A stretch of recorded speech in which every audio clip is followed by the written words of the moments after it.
Hello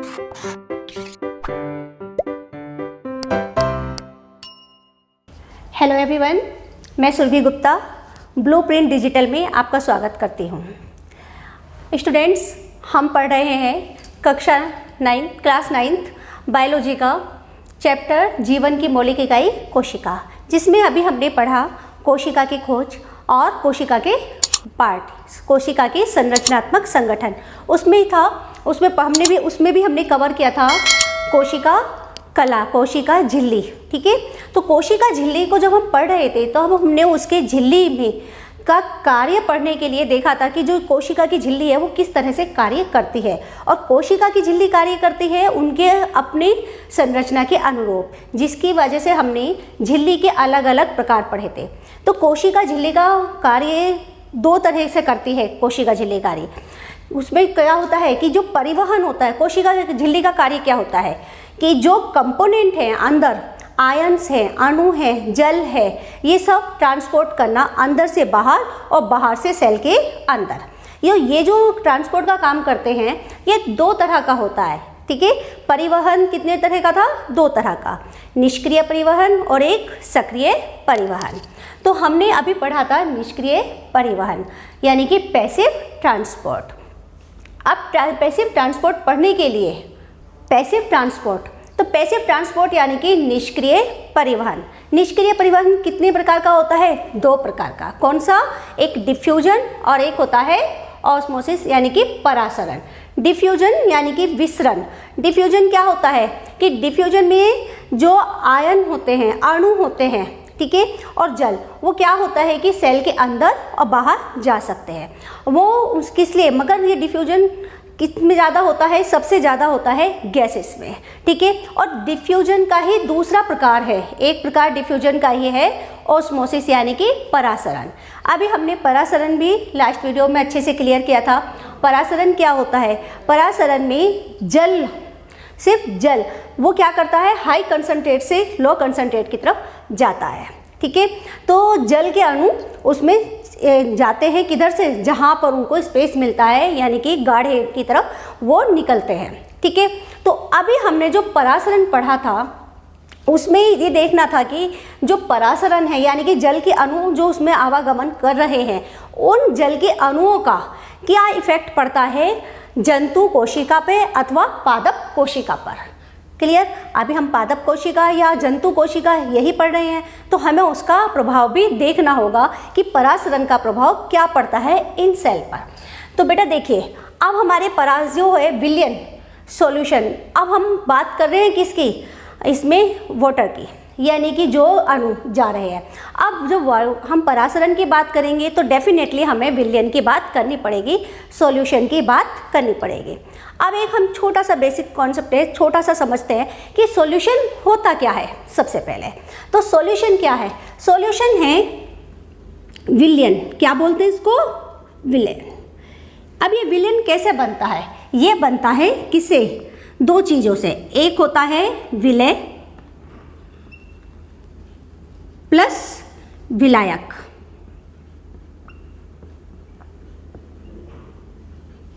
विलय plus विलायक। ठीक है, अब इन्हीं दोनों विलय जो होता है, मेन हम क्या देखते हैं इसमें?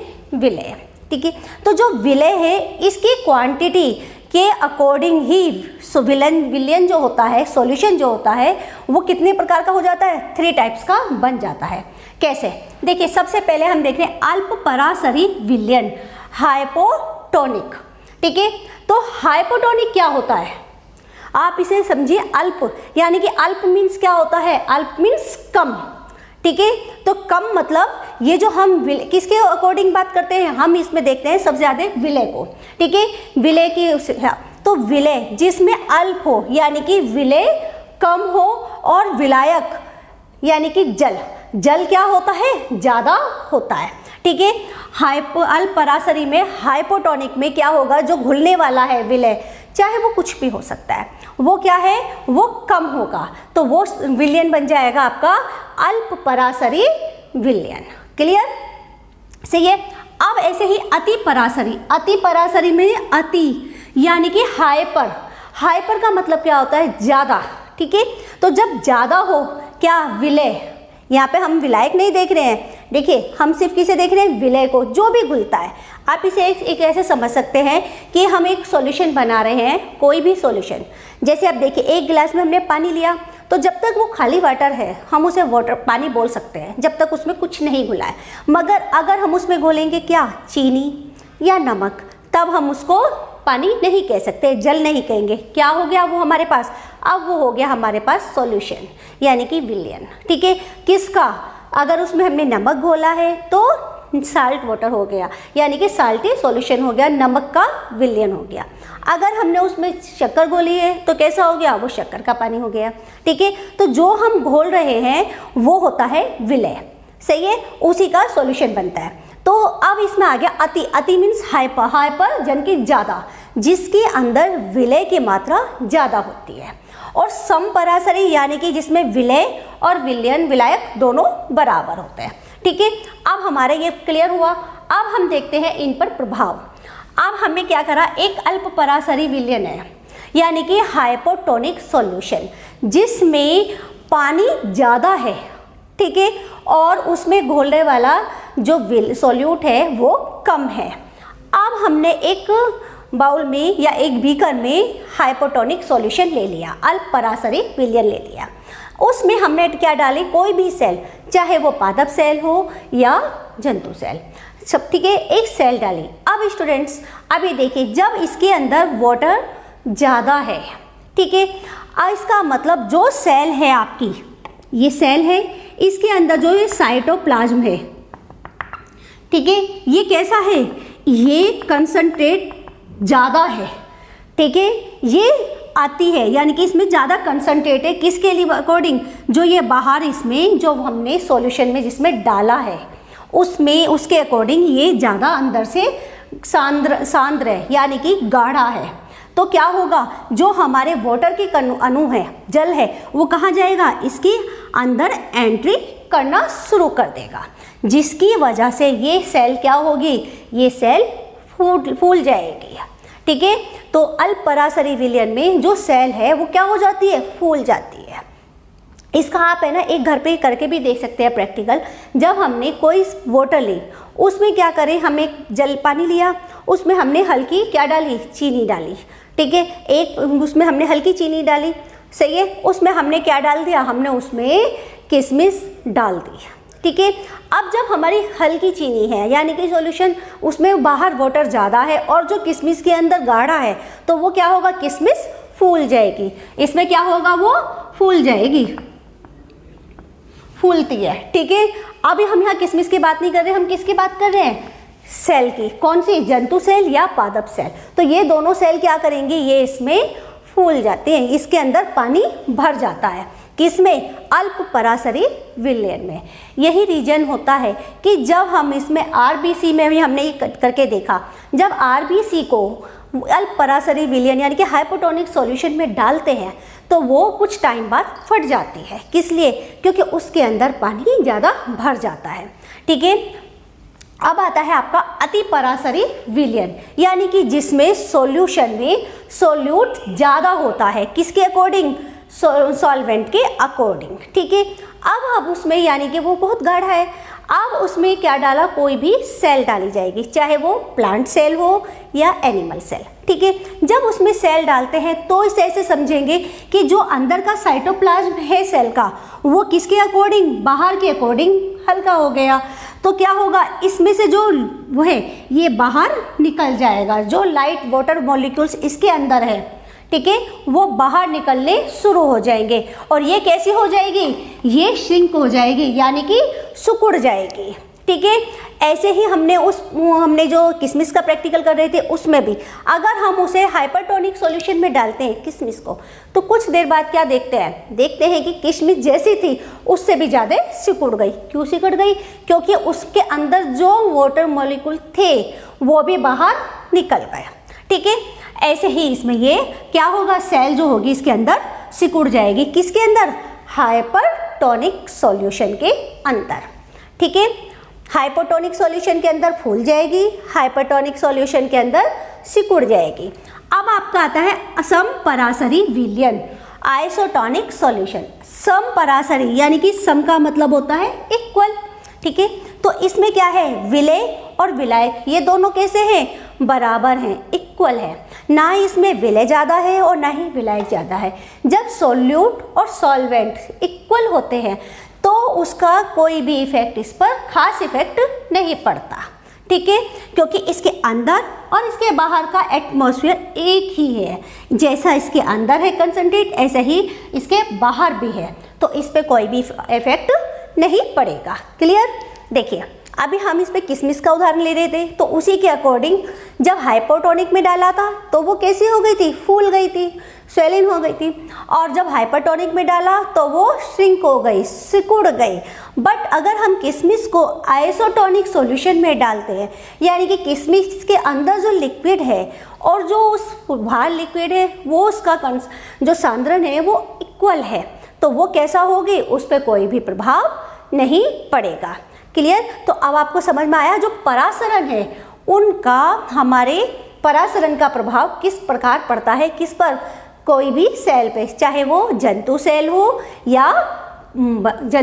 या पादप कोशिका, ठीक है, कोई भी सेल हो उस पर किस प्रकार का परासरण का प्रभाव पड़ता है। क्लियर। स्टूडेंट्स अभी हमने देखा कि कोशिका पर परासरण का क्या प्रभाव पड़ता है। तो जो हम ये परासरण और विसरण पढ़ रहे थे, ये सब क्या था, ये था हमारा निष्क्रिय परिवहन। मैंने आपको बताया था निष्क्रिय परिवहन। निष्क्रिय परिवहन क्या होता है कि जो सिर्फ जिसमें पदार्थों का आवागमन जो होता है वो सांद्रण पर डिपेंड करता है, ठीक है ना। और एक अब होता है सक्रिय परिवहन।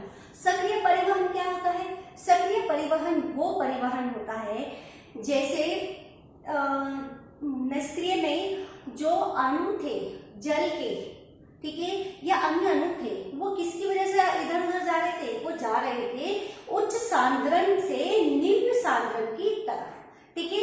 इसका मतलब कि निष्क्रिय परिवहन जो होता है वो प्रभावित होता है किस पे, वो डिपेंड करता है सांद्रता प्रवणता पर कि कितना सांद्र है वो जो विलयन है वो कितना सांद्र है, उसकी कितनी प्रवणता है सांद्रण की। मगर कोशिकाओं में कभी कभी इसका विपरीत भी हो जाता है, यानी कि जो हम उच्च सांद्रण से निम्न सांद्रण की तरफ जो अणु जा रहे थे वो उसके अपोजिट भी चले जाते हैं।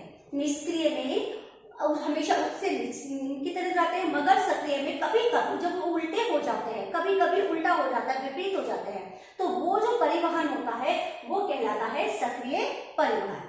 क्लियर। तो अभी हम देखते हैं निष्क्रिय परिवहन और सक्रिय परिवहन में क्या क्या अंतर है, ठीक है। तो देखिए सबसे पहले तो हमने जो ये पढ़ा था निष्क्रिय परिवहन, इसमें क्या था कि जितने भी अणु थे वो उच्च सांद्रण से निम्न सांद्रण की तरफ जा रहे थे, ठीक है। तो इसमें क्या उच्च सांद्रण से निम्न सांद्रण की तरफ, मगर जो सक्रिय परिवहन है उसमें मेन डिफरेंस ये होता है कि उसमें ये अणु उल्टे हो जाते हैं, या ये परिवहन जो होता है वो उल्टा हो जाता है, कभी कभी विपरीत दिशा में चला जाता है। क्लियर। तो सबसे पहले देखिए निष्क्रिय परिवहन मंद प्रक्रिया है, ये धीरे धीरे हो रही है। हमने पानी में किशमिश को डाला, क्लियर, तो जो वाटर के अणु है, पानी के जल के अणु है, वो क्या कर रहे हैं, वो किशमिश के अंदर जा रहे हैं, ठीक है।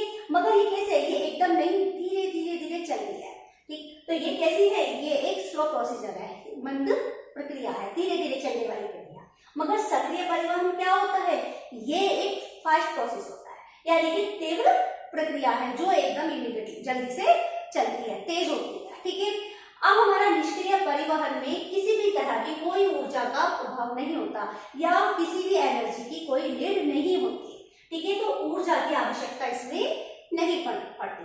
मगर जो सक्रिय परिवहन है यानी कि एक्टिव ट्रांसपोर्ट है, एक्टिव ट्रांसपोर्ट में हमको इसमें एक्टिव ट्रांसपोर्ट में एटीपी की फॉर्म में ऊर्जा की जरूरत होती है, ठीक है। तो कोशिका को किसकी नीड होती है, उसमें एक्टिव परिवहन में, एक्टिव ट्रांसपोर्ट में एनर्जी की नीड होती है, ऊर्जा की आवश्यकता होती है। वो किस फॉर्म में होती है, एटीपी की फॉर्म में होती है, ठीक है। तो एटीपी की फॉर्म में ऊर्जा की आवश्यकता पड़ती है। फिर तीसरा पॉइंट जो हम पढ़ रहे हैं कि उच्च सांद्रण से निम्न सांद्रण की ओर जाते हैं। अणु जो होते हैं निष्क्रिय परिवहन में उच्च सांद्रण से निम्न सांद्रण की तरफ जाते हैं, मगर सक्रिय परिवहन में हमेशा हमेशा ऐसे नहीं होता, उसमें उसके उल्टे चलते हैं, यानी कि निम्न से उच्च की तरफ भी चले जाते हैं। ठीक है, ये इसके विपरीत दिशा में भी हो जाती है। क्लियर?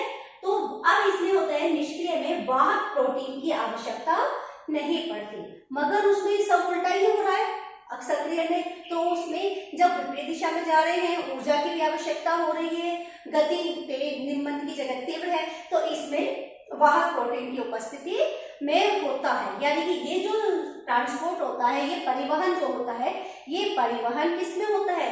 ये प्रोटीन की उपस्थिति में होता है। इसके लिए प्रोटीन, वाहक प्रोटीन की आवश्यकता होती है। ठीक है, अब देखिए हमारा आता है निष्क्रिय परिवहन, पैसिव ट्रांसपोर्ट। इस पर किसी तरह के पॉइजन का, विष का या ऑक्सीजन के लेवल का, चाहे वो कम हो या ज्यादा, कोई इफेक्ट नहीं पड़ता। ठीक है, ऑक्सीजन है नहीं है, कम है ज्यादा है, कोई प्रभाव नहीं पड़ेगा। क्लियर? कोई किसी तरह का विष हो तो उसका पॉइजन का भी किसी भी तरह के उसका इफेक्ट नहीं पड़ता। मगर जो सक्रिय परिवहन है, पैसिव जो आपका एक्टिव ट्रांसपोर्ट है, उसमें क्या होता है कि ऑक्सीजन का प्रभाव पड़ता है। ऑक्सीजन कम होने पर ये प्रभावित हो जाती है, या विष होने पर, विष पदार्थ से के सेल में आने से, या सॉल्यूशन में किसी तरह का इस तरह का कोई पदार्थ आ जाता है, तो उससे इस परिवहन पर प्रभावित हो जाता है। क्लियर? तो ये आपका हो गया निष्क्रिय परिवहन और सक्रिय परिवहन में अंतर। अब निष्क्रिय परिवहन और सक्रिय परिवहन में अंतर के बाद हमारे पास रह जाते हैं सक्रिय परिवहन की विधियां। देखिए, निष्क्रिय परिवहन की भी दो विधियां थी। कौन सी थी निष्क्रिय परिवहन की विधियां? विसरण और परासरण। क्लियर? और अब सक्रिय परिवहन की भी दो विधियां हैं। कौन सी? एंडोसाइटोसिस और एक्सोसाइटोसिस। अब हमें इसके नाम से भी समझ में आता है। देखिए, एंडो का मतलब एंटर करना, यानी कि अंदर आना। क्लियर? तो इसमें क्या होता है कि जो कोशिका होती है, जो सेल होती है, वो अपने जो बाह्य होता है, बाह्य पर्यावरण से जो ठोस या द्रव, कुछ भी अणु, कोई भी अणु जो उसके अंदर आता है, यानी कि अंदर लेती है, ठीक है, वो होती है विधि क्या? एंडोसाइटोसिस। यानी कि एंडोसाइटोसिस सक्रिय परिवहन की वो विधि है जिसमें कोशिका अपने बाह्य पर्यावरण से कोई ठोस या द्रव के अणु अंदर लेती है। क्लियर? तो बेटा देखिए, अब जो हमने बात की है ठोस या द्रव की, अगर ठोस अणु को बाहर से अंदर लेती है सेल, तो वो क्या कहलाती है? वो कहलाती है फैगोसाइटोसिस। कौन सी होती है? देखिए, अगर हम वो लेती है ठोस को, तो ठोस के लिए वो क्या कहलाएगी? फैगोसाइटोसिस। यहां लिख देती हूं मैं आपको,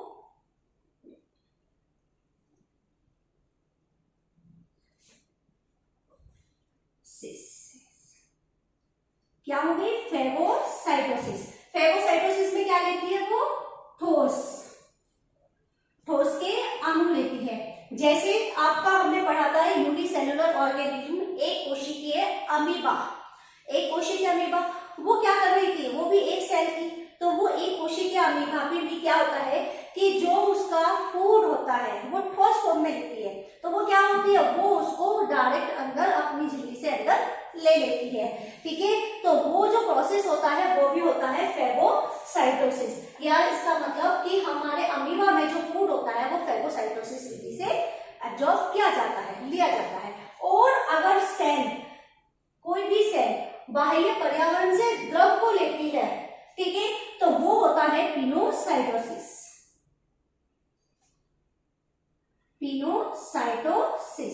पिनोसाइटोसिस क्या है? जिसमें वो द्रव को ले रही है, लिक्विड फॉर्म को ले रही है, तो वो हो जाता है पिनोसाइटोसिस। ठीक है, इतना क्लियर हुआ? जो सक्रिय परिवहन दो विधि होती है, एक होती है एंडोसाइटोसिस और एक होती है एक्सोसाइटोसिस। एंडोसाइटोसिस जिसमें कोशिका अपनी झिल्ली से बाह्य पर्यावरण की, कोशिका की जो या द्रव अपनी सेल के अंदर, कोशिका के अंदर आता है, अंदर ग्रहण करती है, अंदर लेती है, वो होता है एंडोसाइटोसिस, ठीक है।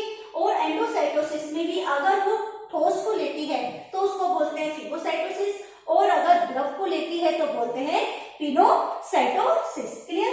अब आता है हमारा सेकंड एक्सोसाइटोसिस। एक्सो का मतलब क्या होता है? बाहर, ठीक है। देखिए अभी एंडोसाइटोसिस में कोशिका ने ठोस और द्रव को अपनी अंदर लिया, और एक्सोसाइटोसिस में क्या कर रही है? वो कोशिका अपनी जो अंदर है उसके, ठीक है, उसको अपनी कोशिका झिल्ली के लचीलेपन की वजह से, जो उसकी कोशिका झिल्ली कैसी है? वो सॉफ्ट है, लचीली है, उसकी कारण उसको अपनी कोशिका से बाहर निकाल देती है, ठीक है। तो जो जटिल पदार्थ, कौन से जो पदार्थ है, जटिल पदार्थ है, उनको अपनी कोशिका के बाहर, कोशिका झिल्ली से बाहर निकालना, वो कहलाता है एक्सोसाइटोसिस। क्लियर। दोनों में क्लियर अंतर समझ में आया? दोनों में सेल क्या करती है? एक में बाहर से ठोस या द्रव को अंदर लेती है, और एक में अंदर से जो जटिल पदार्थ है उनको बाहर निकालती है। जब वो अंदर लेती है तो एंडोसाइटोसिस, और जब वो बाहर निकालती है तो होता है एक्सोसाइटोसिस। क्लियर। तो स्टूडेंट्स अभी तक हमने कवर किया कि परिवहन, जो कोशिका में जो पदार्थों का आवागमन होता है, ठीक है, वो कैसे होता है? वो दो प्रकार से होता है, एक सक्रिय परिवहन और एक निष्क्रिय परिवहन। सक्रिय परिवहन में दो विधियां होती है, एंडोसाइटोसिस और एक्सोसाइटोसिस, और ऐसे ही निष्क्रिय परिवहन में भी दो विधियां होती है, परासरण और विसरण। क्लियर। हमने इसमें परासरण विसरण में अंतर भी समझा, फिर उसके बाद हमने एक्टिव और पैसिव यानी कि सक्रिय परिवहन और निष्क्रिय परिवहन में भी अंतर समझा। ओके स्टूडेंट्स, और अपने नेक्स्ट वीडियो में हम इसी चैप्टर का कोशिका, ठीक है, उसी के पार्ट 2 यानी कि कोशिका भित्ति, अभी हम पढ़ रहे थे कोशिका कला, ठीक है, कोशिका कला जो उसका कंपोनेंट है, कोशिका को हमने 3 कंपोनेंट में बांटा है, उसकी संरचनात्मक जो है संगठन वो 3 पार्ट में था। कौन सा? कोशिका कला, ठीक है, उसके बाद था केंद्रक और फिर कोशिका द्रव। तो कोशिका कला जो केंद्र है उसी के साथ एक पार्ट और जुड़ता है कोशिका भित्ति, वो हम आपको नेक्स्ट वीडियो में आपके साथ क्लियर करेंगे। अगर आपको हमारी ये वीडियो अच्छी लगी हो तो इसे लाइक कीजिएगा, शेयर कीजिएगा और हमारे चैनल को जरूर सब्सक्राइब कीजिएगा। Okay, thank you for watching.